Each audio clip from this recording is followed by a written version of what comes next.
and good evening. I'm Melissa Idris. Welcome to Consider This. This is the show where we want you to consider and then reconsider what you know of the news of the day. The government is expected to table the political funding bill during this parliamentary sitting.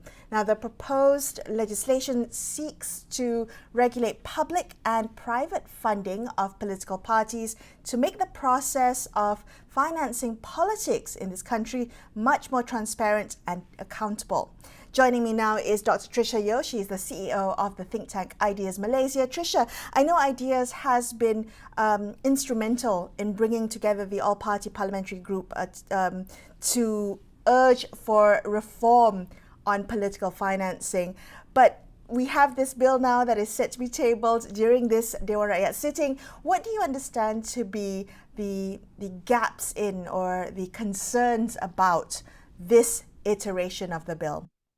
All right, thank you, Melissa, and consider this for having me on.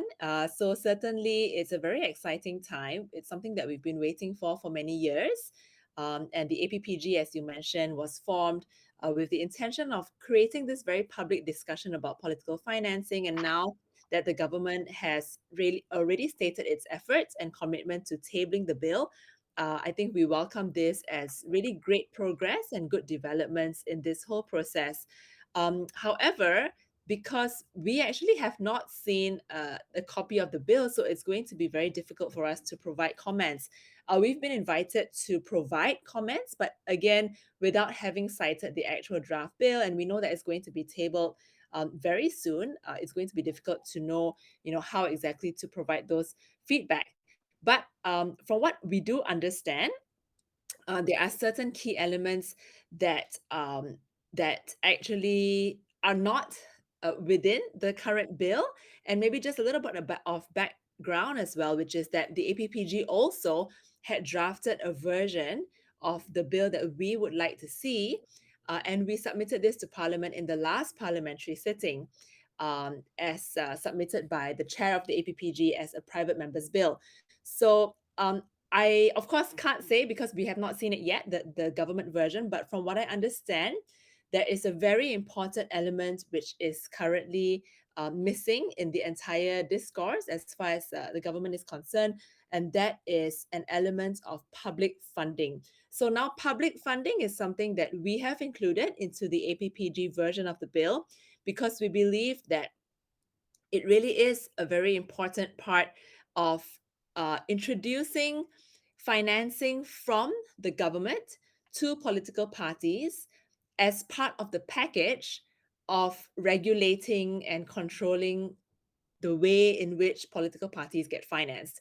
Okay. Because, on the one hand, you can create these new controls and stringent restrictions, which is what we all want to see, right, for greater transparency. But at the same time, we also understand that parties require funding. So, public funding is a way to ensure that there is a level playing field, that the parties actually reduce their dependence on private sources. But yeah, maybe I'm getting a bit ahead of myself. And if you Sure. want to jump Yeah, in. sure. I'm quite curious to know. Okay, so what we understand based on kind of reporting and comments from the law minister that there's going to be a proposed element of a donation cap from individual donors, then companies, and then groups of companies, certain different ranges. Then, as you mentioned, what's I guess what's important and maybe not quite focused on is the issue of public funding from the state. Where does that? How do we think about that? Because if you're going to cap donations from private donors, then how would public funding be distributed among political parties, both government and opposition? And will the public be satisfied with the thought of government coffers being used to fund political parties? Okay, so I'll start with the last point actually, because I can understand why members of the public might feel uncomfortable with some of their taxpayers' money actually going to fund political parties that perhaps they feel they don't support or that they didn't vote for in the first place. So I think just to understand that a very large percentage of countries around the world, I think it's like more than 70%, 75%, actually do have a form of public funding. So it's not an entirely new or novel concept. It's just that we are very new to this in Malaysia. And I think there's also an element of public trust, right? So there's a public trust element with government, whether or not the funds are going to be accountable and so on. So independence is really key. And an independent commission or an independent office or controller, which is what the government, I think, is referring to, is really absolutely key to assure everyone, whether parties or donors alike, that they will be able to regulate it in a properly independent, trustworthy way. So I think those are the primary things that we need to set up front. So now when it comes to why should taxpayer money actually contribute to the parties? So I think the way to think about it is that if parties require money to operate, if you want to, still in the current political system, political parties still need to be thriving, right? And we want them to be professional. We want them to actually still be able to pay their people well, because if you don't pay them well, then they will be subjected to other kinds of sources of funding. And so, what you have is a situation where if it is not funded well, then politicians resort to cases like 1MDB or Ultra Kirana, all of these cases we've seen being revealed over the last few years, where they need to scramble and look for alternative sources of funding to keep the operations flowing, to pay their officers, to pay the campaign funding and so on. So we understand money is needed. So I think what we are looking at, and actually we've done a lot of research on this, is actually based on Bersay's very comprehensive paper looking at a very small percentage of the budget. And if we can sacrifice that small amount of money in the budget, and we're proposing an amount of 130 million ringgit per year, this is equivalent to only 0.04% of the total 2022 budget. So the 130 million ringgit basically is taken by looking at a 0.05% of the median of the last 10 years of the national budget. So it's a small amount, which I think can go a long way, especially for some of the smaller political parties that don't have very much to run on. And if you think that it's not fair, it's actually completely based on the percentage and the proportion that each voter votes in Right. to parliament. So, So it's fair in that sense. Yeah. Trisha, 130 million ringgits, that would be equally split amongst all political parties, regardless of how of representation in Dewan Rakyat. And I'm just wondering, given that there are more political parties now than they were 10 years ago, is this, are we just going to continue, is this a trajectory that we might be on, that more political parties will require more public funding?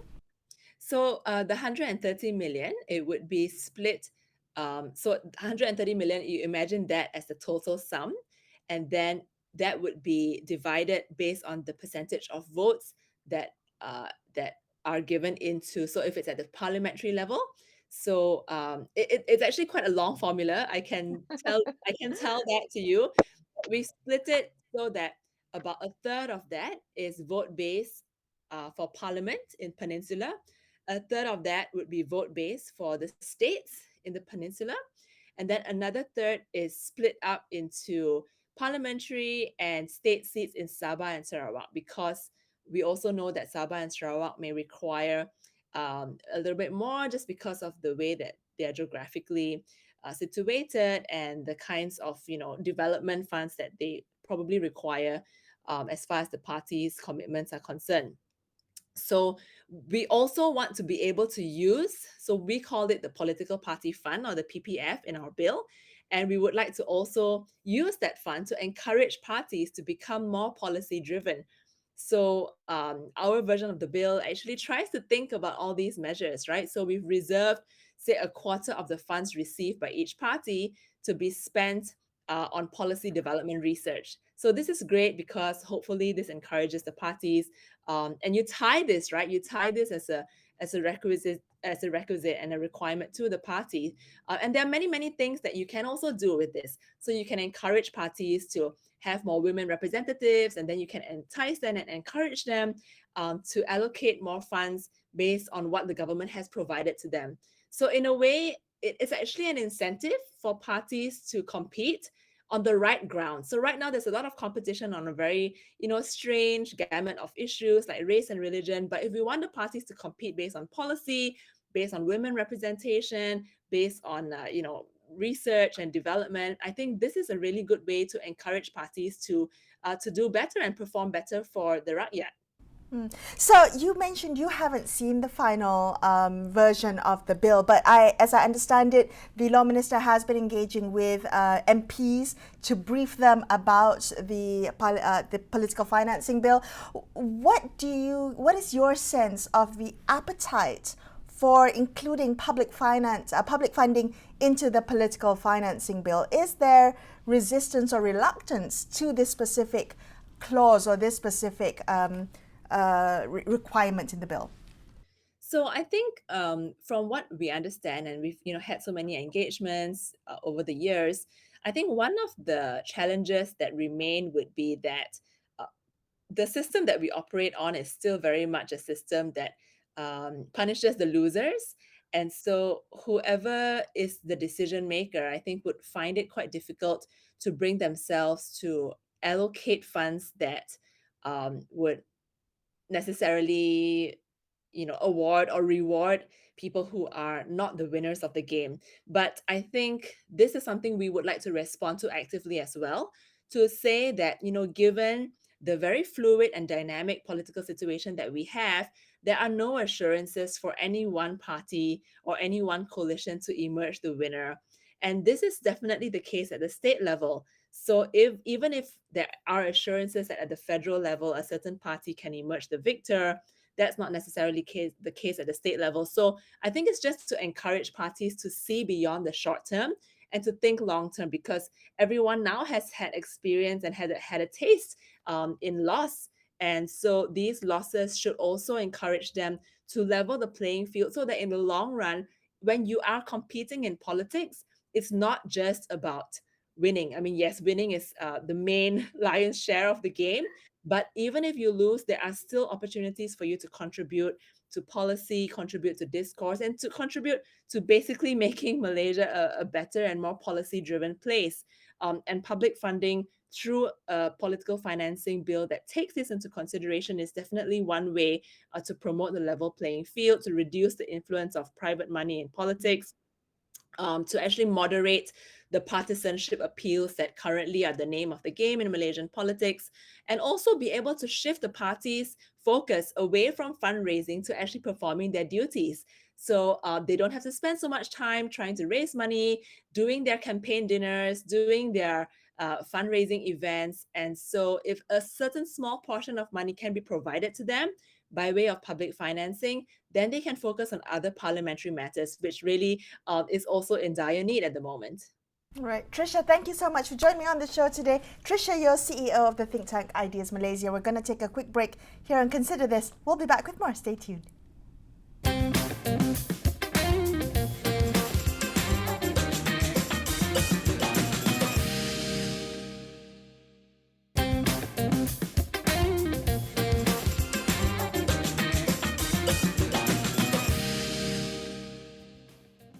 Hi, welcome back to Consider This. I'm Melissa Idris. Let's continue our discussion about political financing in Malaysia. Joining me on the show now is political scientist Professor Wong Chin Huat. He is the Deputy Head of Strategy for the United Nations Sustainable Development Solutions Network Asia at Sunway University. Chin Huat, thank you for joining me on the show. We were talking to Trisha Yeo of Ideas a little bit earlier about why it's important to have public funding be included in this proposed legislation for political financing. Can I ask you what your thoughts are on what the challenges you see of ensuring that this element is included in the bill? Thanks, Melissa, for having me. We need to pay political party so that they can be clean. It's easy to say that political parties should uphold integrity and so on, but we must know that politics is a very expensive business. You need money to employ staff, to organize event, to campaign, and someone need to foot the bill. So if they do not get any allowance from the public, meaning from the taxpayers, they would turn to their own pocket or their private funder. And most people who throw in their money to support political activities would expect some payoff. Some could be legitimate by getting their favorable policy to be implemented, but others probably would be less desirable. They might want to have favors in contracts and so on. So ultimately, if we want to be uh, penny wise, pound foolish, then we would say we should not pay political parties. They should just consist of saints and sages. But unfortunately, that doesn't happen in the real world.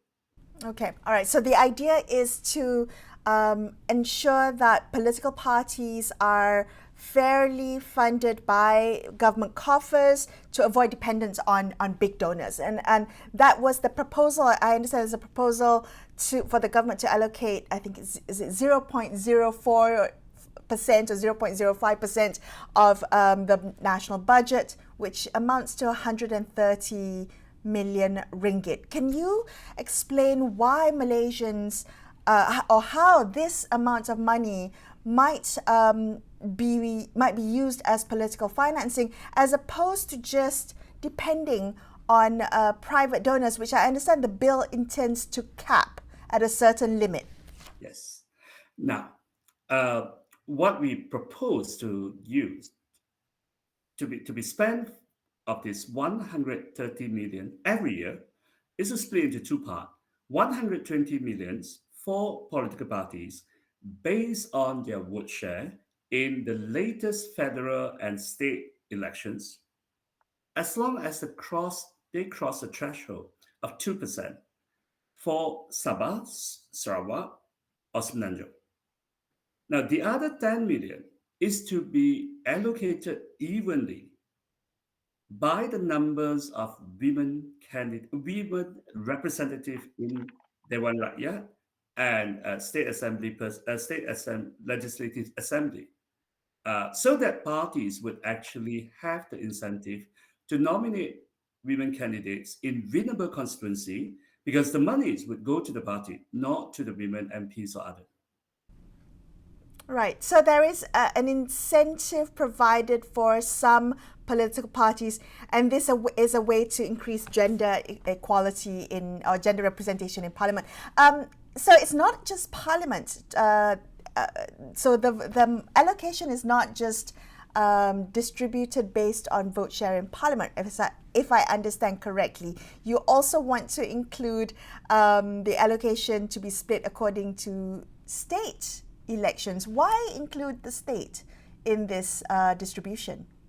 We need to increase the states because, first of all, state election has its own dynamics. We want to encourage parties that contest in state.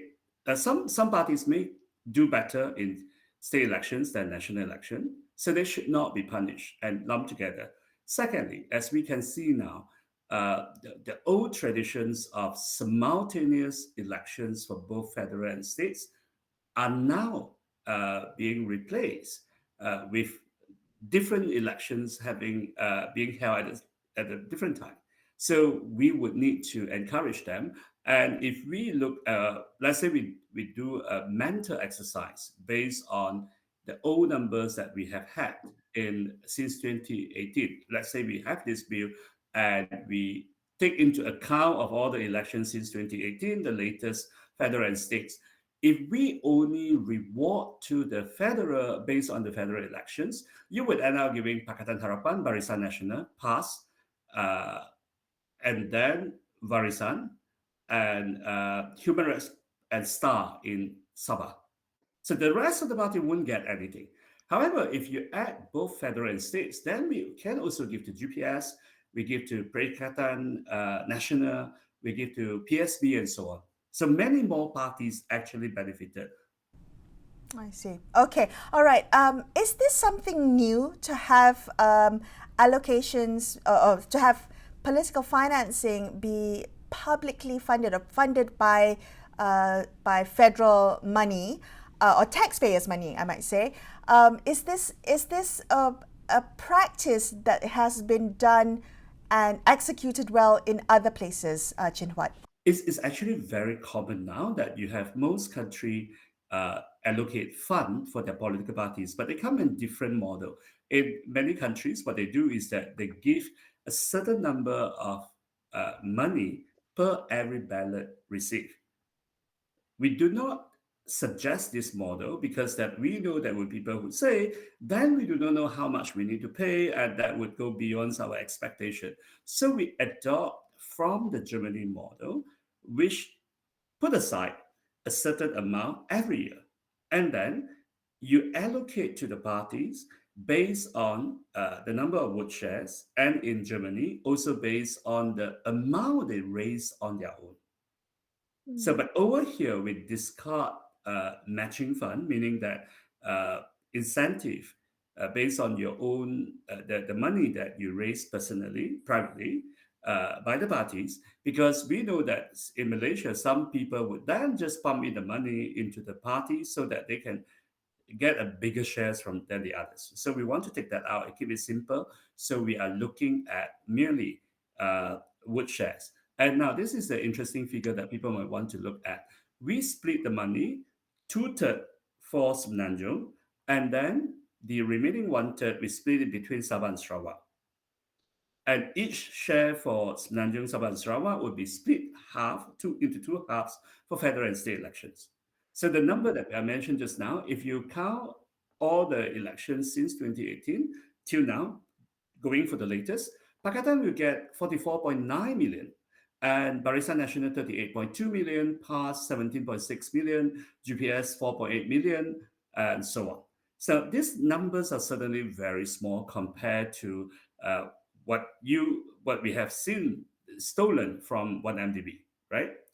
But it would be a good start because once people can see how by paying political parties to be clean, we end up having a safer government, a more accountable government, better policies, and so on, then people would be happy to see more public funding going in.